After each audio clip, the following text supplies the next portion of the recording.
राज्यातील 12 जिल्हा परिषदा आणि 125 पंचायत समित्यांसाठीच्या निवडणुकीसाठी उमेदवारी अर्ज भरण्याची मुदत आज संपत आहे।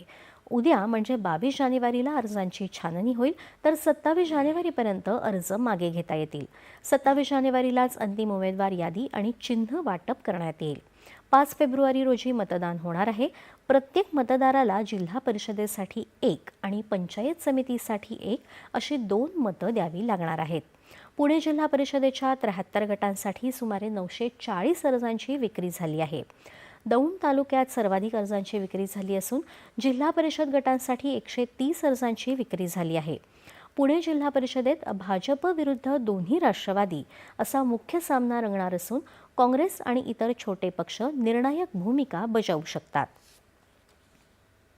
छत्रपती संभाजीनगर जिल्ह्यातील 63 जिल्हा परिषद गट आणि 126 पंचायत समित्यांसाठी होत असलेल्या निवडणुकीसाठी आतापर्यंत 34 उमेदवारांनी अर्ज दाखल केले असून 1326 अर्जांची विक्री झाली आहे।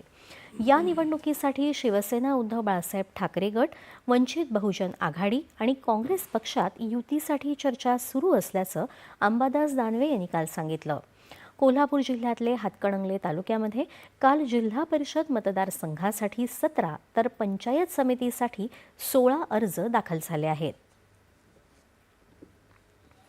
राज्यामध्ये नुकत्याच झालेल्या